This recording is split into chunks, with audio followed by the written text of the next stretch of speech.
सो हे WhatsApp everyone, कैसे हैं आप सब लोग। होप सारे लोग ठीक होंगे, हेल्दी होंगे। सो गाइज आज बहुत ही ज़्यादा इंटरेस्टिंग वीडियो मैं बनाने वाला हूं, खासकर उनके लिए जो बिगनर्स हैं, क्योंकि मैंने बोला था बिगनर्स को ही हम मेनली टारगेट करेंगे।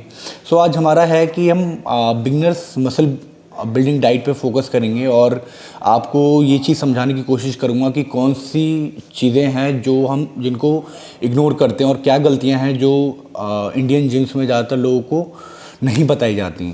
सो गाइज मुझे बहुत सारे केसेस में मुझे आइडिया है कि जब मैं एक वर्कआउट करने जब स्टार्टिंग में जाता था तो वहाँ पे जो डाइट प्लान दिया जाता था लोगों को वो मेनली सेम होता था। जो मसल बिल्ड करना चाहता उनका भी सेम रहता था और जो फैट लॉस करने चाहते थे उनका भी सेम रहता था। तो उनका सेम मतलब थोड़ा बहुत डिफरेंस रहता था, लेकिन मुझे समझ नहीं पता था कि उसका मेन प्रिंसिपल क्या है, उसकी वजह क्या है जो ये चीज़ बनाई गई है। लेकिन लोगों को आइडिया नहीं है, तो उस चीज़ को मैं क्लैरिफाई करने के लिए कि कौन से मैक्रोस को आप इम्पोर्टेंस दें ज़्यादा और कौन सी चीज़ें आपके लिए सही हैं। तो जो नॉर्मल देसी गुरुजीज होते हैं जो चीज़ इग्नोर करते हैं वो उन्हें भी पता है, आइडिया है, लेकिन पता नहीं क्यों वो उस चीज़ को प्रमोट नहीं कर पाते।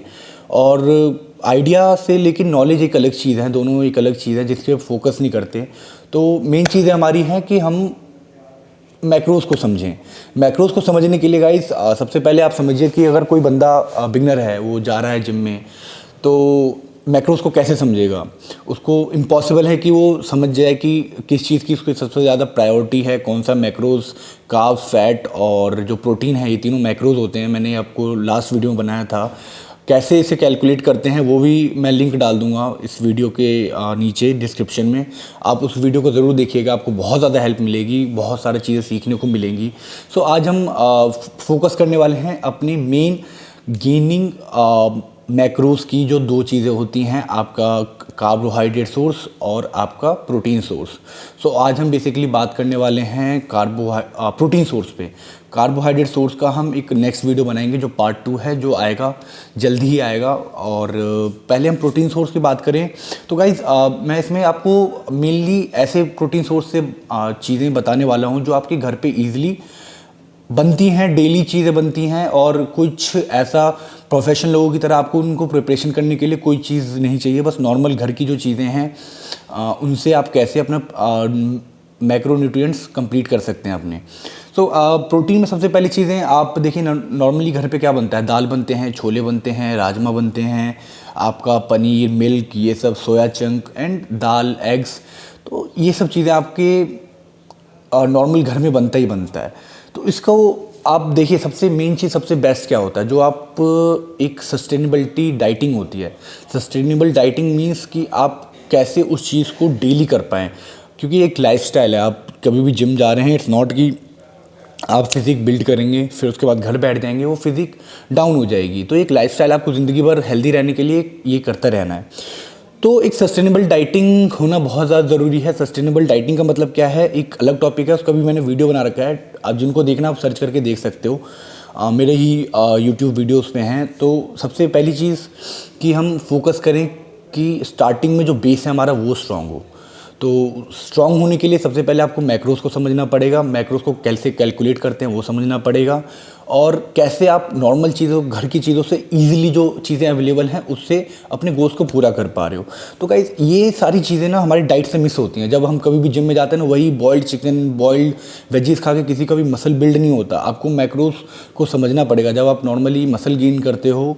स्पेशली मैं उनकी बात कर रहा हूँ जो हार्ड गेनर्स हैं। तो जो उनका प्रायोरिटीज़ क्या होना चाहिए, प्रायोरिटीज़ आपका कार्बोहाइड्रेट्स होना चाहिए गाइस, उसके बाद प्रोटीन, देन फैट।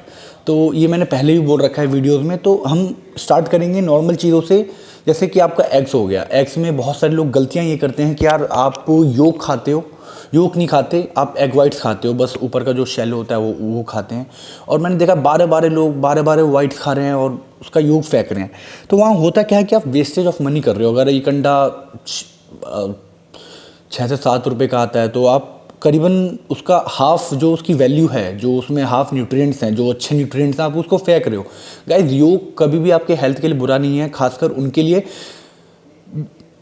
बुरा नहीं है जिनको कोलेस्ट्रॉल से रिलेटेड कोई भी समस्या नहीं है। आप समझ सकते हैं, आप एक एचडीएल एलडीएल रेशियो होता है, इसमें आप कभी भी आप सर्च कीजिए, जो कहते हैं कि कोलेस्ट्रॉल बहुत ज़्यादा होता है, मैंने सुना है योग में, सुना है, लेकिन आपने ये नहीं सुना कि कोलेस्ट्रॉल, आप कभी स्टडी करिए, कोलेस्ट्रॉल एचडीएल एलडीएल दोनों तरीके के होते हैं।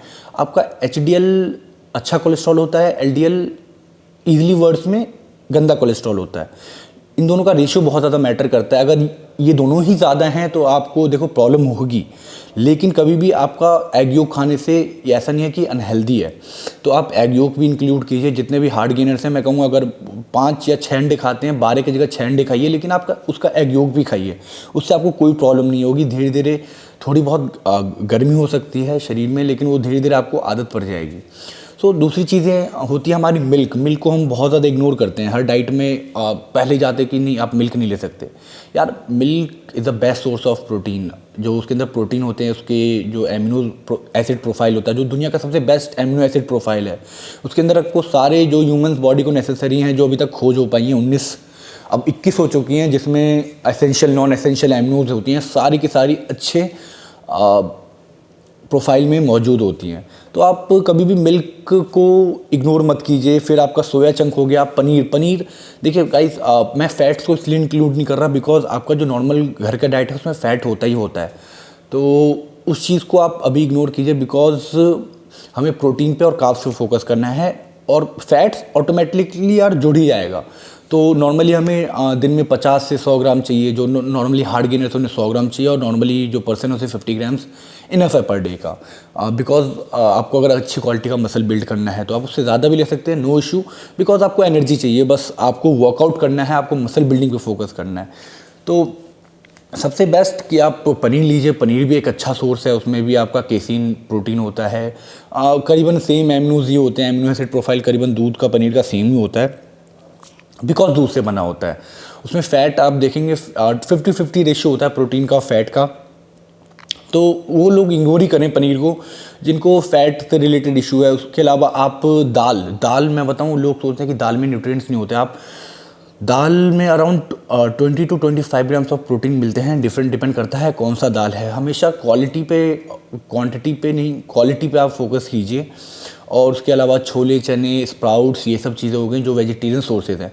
मैं यहाँ पे आपको ये नहीं बताऊँगा कि आप वेज डाइट प्रेफर, मैं ये नहीं बताऊँगा कि वेज लीजिए नॉन वेज लीजिए, आपको सोर्सेज बता रहा हूँ, आप उनमें से कुछ भी ले सकते हैं, जिसमें से मैंने 8 सोर्सेज लिए हैं। एग है, दाल है, राजमा है, छोले चने स्प्राउट्स ये कैटेगरी में आ जाते हैं, फिर पनीर है, और फिर सोया चंक है। सोया चंक भी कुछ लोग कहते हैं कि एस्ट्रोजन स्पाइक करता है। यार गाइस, जो ह्यूमन बॉडी में जो एस्ट्रोजन होता है वो एक अलग तरीके का एस्ट्रोजन होता है, और जो सोया चंक्स में होते हैं वो एक अलग तरीके का एस्ट्रोजन होता है। तो आप दोनों में कंफ्यूज मत होइए, वो हेल्दी है। आप नॉर्मली दिन में 100 से 150-200 ग्राम तक सोया चंक्स ले सकते हैं। जो लोग वेजिटेरियन हैं उनमें कोई प्रॉब्लम नहीं होगा। और साथ साथ देखिए, कोशिश कीजिए कि आप हेल्दी बना सकें अपने मील को। अब जिनके घर में चिकन बनता है तो ऐसा नहीं है कि आप बॉइल्ड चिकन खाएं या रोस्टेड चिकन ही खाएं, आप नॉर्मली कम तेल में थोड़े बहुत मसालों में मिर्च प्याज डाल के आप आराम से करी बनाइए, उसे खाइए विद वाइट राइस, कोई सबसे बेस्ट फूड है। तो आप कोशिश कीजिए कि सबसे बेस्ट तरीका क्या है आपके लिए, आपके हिसाब से, आपके बॉडी टाइप के हिसाब से, कि आप अपने फिटनेस गोल को पूरा कर सकें। तो गाइज़, सबसे पहले आप मेरे ज़रूर उस वीडियो को देखिएगा जिसमें मैंने मैक्रोज काउंट करना सिखाया है, कैसे माइक्रो न्यूट्रिएंट्स काउंट करते हैं। उसके बाद अगर आप ये वीडियो देखेंगे तो आपको बहुत ज़्यादा ईजी होगी। अगर मैं बोलूँ कि फॉर अ बिगनर, बहुत सारे लोगों के मन में क्वेश्चन भी आते हैं कि कितना मतलब प्रोटीन आपके हिसाब से बेस्ट होगा और कितना कार्ब्स आपके हिसाब से बेस्ट होगा। तो मैं अप्रॉक्स अगर आपको लिमिट दे दूँ तो आपको दिन में कम से कम 150 to 200 ग्राम्स प्रोटीन बिगनर्स के लिए चाहिए। 150 अगर हो पाता है, वेजिटेरियन बंदों को थोड़ी सी मुश्किल होती है, वे प्रोटीन ऐड करके भी आप ले सकते हैं, 200 ग्राम तक कर सकते हैं, इतना काफ़ी है। 150 ग्राम काफ़ी है बिगनर्स के लिए। और कार्ब्स के लिए बोलूँ तो आप कार्ब्स को प्रायोरिटी दीजिए। कार्ब्स में करीबन वही 200 से 250 ग्राम कार्ब्स सबसे बेस्ट रहेगा अगर आप अच्छा गेन करना चाहते हैं तो। सो होप गाइज आपको आज का कंटेंट अच्छा लगा होगा, और नेक्स्ट कंटेंट में मैं कार्ब सोर्स बताऊंगा कि कार्ब सोर्स कौन कौन से आप घर से ले सकते हैं, और जल्दी ही वीडियो आएगी। So stay tuned, bye bye. Please like share and subscribe.